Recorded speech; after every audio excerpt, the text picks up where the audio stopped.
Assalamualaikum warahmatullahi wabarakatuh. Salam sejahtera untuk kita semua. Saudara-saudara sekalian, hari ini KPU telah mengeluarkan pengumuman resmi yang hasilnya dalam versi KPU telah kita dengar bersama. Tapi dalam sebuah pemilihan, proses itu tidak kalah penting daripada hasilnya. Proses pemilihan itu penting untuk dipastikan terbuka, adil, jujur, bebas dari berbagai macam tekanan. Untuk apa? Untuk menjamin bahwa semua suara yang memenuhi syarat akan didengar dan akan dihormati.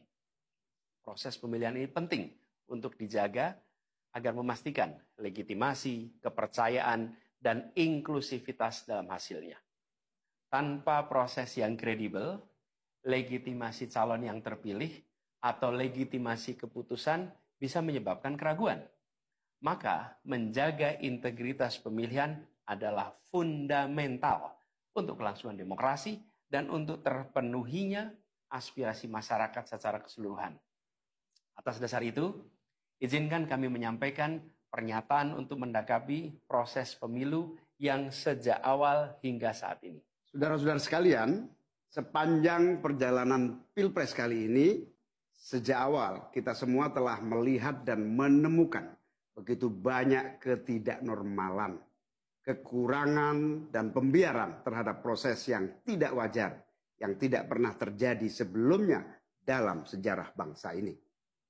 Sudah menjadi rahasia umum, berbagai kekurangan ini telah kita temui sejak jauh sebelum pencoblosan. Mulai dari rekayasa regulasi sampai ke intervensi alat negara. Dan semua ini telah menjadi catatan media serta jadi catatan publik. Mas Anies dan saya maju pencalonan sebagai capres dan cawapres ini untuk membawa misi perubahan. Menghadirkan keadilan dan kemakmuran bagi semua. Menegakkan kembali demokrasi dan menunaikan janji-janji reformasi. Dan berdasarkan catatan dari KPU tadi, ada puluhan juta orang yang menitipkan suara kepada kami berdua. Maka demi memperjuangkan suara mereka yang percaya pada perubahan dan tetap teguh hingga akhir, kami memutuskan meminta tim hukum Timnas Amin untuk maju ke Mahkamah Konstitusi dan menyampaikan kepada majelis hakim serta publik luas tentang berbagai kekurangan dan penyimpangan yang telah terjadi selama proses Pilpres kali ini. Terlalu banyak temuan-temuan tentang proses demokrasi yang tidak berintegritas ini yang telah dikumpulkan oleh tim hukum Timnas Amin. Semua ini nanti akan disampaikan oleh tim hukum kepada Mahkamah Konstitusi. Kami mempercayakan sepenuhnya proses ini kepada tim hukum yang dipimpin oleh Saudara Ari Yusuf Amir. Dan tentu dikawal dan didukung sepenuhnya oleh tim Amin di bawah kepemimpinan Kapten Muhammad Saugi. Kami menyerukan kepada seluruh relawan dan pendukung, mari kita dukung sepenuhnya tim hukum berjuang di jalan konstitusional yang telah tersedia secara sah. Dan kita semua akan terus menjaga etika demokrasi, menjaga suasana kedamaian dan persatuan. Saudara-saudara sekalian, kepemimpinan yang lahir dari proses yang ternodai dengan penyimpangan, dengan kecurangan, akan menghasilkan rejim yang outputnya nanti, keluarannya nanti adalah kebijakan-kebijakan yang penuh dengan ketidakadilan. Dan ini yang tidak ingin kita temui di Indonesia. Kita tidak ingin ini terjadi. Dalam prinsip negara demokrasi modern, ketika melihat ketidaknormalan, ketika melihat penyimpangan demokrasi, maka langkah yang dilakukan bukanlah marah-marah lalu melakukan agitasi kepada publik. Tapi langkah yang dilakukan adalah mengumpulkan semua sinyalemen, semua bukti-bukti untuk kemudian nanti dibawa ke depan hakim, ke depan Mahkamah Konstitusi. Ini ciri pribadi, ciri organisasi, dan ciri negara yang modern, yang matang, yang beradab. Karena itu sejak awal kami katakan, kami tidak akan gegabah Walaupun kami merasakan sejak masa kampanye sampai pemilihan terlalu banyak ketidaknormalan, penyimpangan yang kami alami. Tapi kami memilih untuk mengumpulkan itu semua secara hati-hati, melakukan validasi, memastikan akurat. Kenapa? Karena kita ingin negeri ini, negara tercinta kita ini terus maju makin matang dalam berdemokrasi, makin matang dalam bernegara. Dan ini kita kerjakan dengan keseriusan.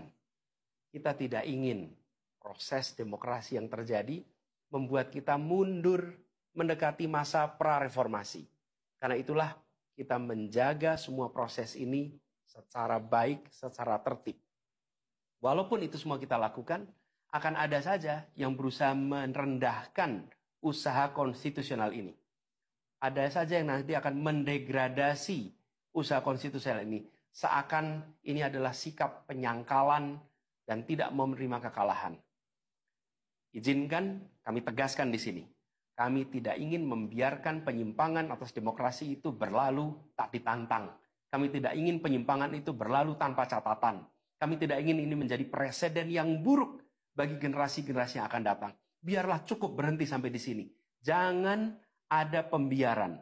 Bila penyimpangan, pelanggaran dibiarkan, dia menjadi kebiasaan. Bila kebiasaan dibiarkan, dia menjadi budaya. Kita tidak ingin budaya demokrasi kita penuh dengan ketidaknormalan. Kita ingin mengembalikan demokrasi kita menjadi demokrasi yang penuh dengan kewarasan. Demokrasi yang mengedepankan adab. Ini yang harus kita kerjakan. Karena itulah kenapa kita memilih jalur ini. Karena kita ingin agar pengalaman ini nantinya tidak menular. Tidak menular kemana? Ke pemilihan-pemilihan berikutnya. Baik pilpres, nanti akan ada ratusan pilkada, akan ada pileg tingkat 1, tingkat 2, yang tidak boleh mengalami yang pernah kita saksikan sama-sama. Walaupun kami sadar, kita ini dalam situasi yang tidak normal. Banyak yang menyampaikan kepada kami bahwa kemungkinan untuk bisa mendapatkan keadilan itu kemungkinannya amat kecil. Berbagai pihak mengatakan ini lembaga-lembaga negara yang terkait penyelenggaraan pemilu, terkait penyelenggaraan sengketa, telah terkooptasi oleh oknum-oknum yang sudah terbukti melanggar etik. Bahkan ada yang ketuanya sudah melanggar kode etik berkali-kali, sudah diberikan sanksi berkali-kali, tapi tetap saja dibiarkan menjalankan perannya. Padahal perannya memiliki dampak pada kehidupan seluruh bangsa Indonesia dan perjalanan ke depan negara kita. Meskipun kita dengar itu semua, meskipun kita saksikan ketidaknormalan itu, tapi kami tetap memilih berada pada jalan dan jalur konstitusi. Kami berharap pertolongan Allah Subhanahu wa taala, pertolongan Tuhan yang Maha Kuasa. Semoga Allah bukakan, Allah teguhkan hati para hakim konstitusi itu untuk mereka bisa imparsial, untuk mereka memiliki keberanian, untuk mereka mengambil keputusan yang adil, keputusan yang benar, keputusan yang nantinya akan mereka pertanggungjawabkan di hadapan Tuhan yang Maha Kuasa. Keputusan yang akan mereka pertanggungjawabkan di hadapan sejarah perjalanan bangsa Indonesia, yang akan dipertanggungjawabkan di depan anak cucu mereka di kemudian hari. Ini adalah harapan kita. Dan kami yakin, insya Allah, mereka akan bisa menjalankan apa yang menjadi harapan dari kita semua. Mari kita terus jalankan perjuangan ini dengan menjunjung tinggi etika, menjaga kedamaian dan persatuan.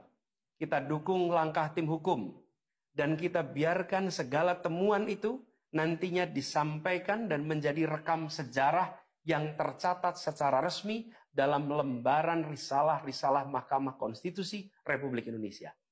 Ini biar menjadi catatan, biar catatan pengingat, catatan yang penting bagi perjalanan Republik ini, perjalanan bangsa ini di masa yang akan datang. Seperti saya katakan tadi, jangan sampai ini berulang lagi. Dan izinkan kami mengakhiri dengan menyampaikan terima kasih. Kami sampaikan terima kasih kepada semua yang telah bekerja keras. Kepada seluruh tim yang telah bekerja sepenuh hati. Dengan luar biasa hingga tuntas. Dan kepada seluruh pendukung, seluruh simpatisan yang tak henti menguatkan kami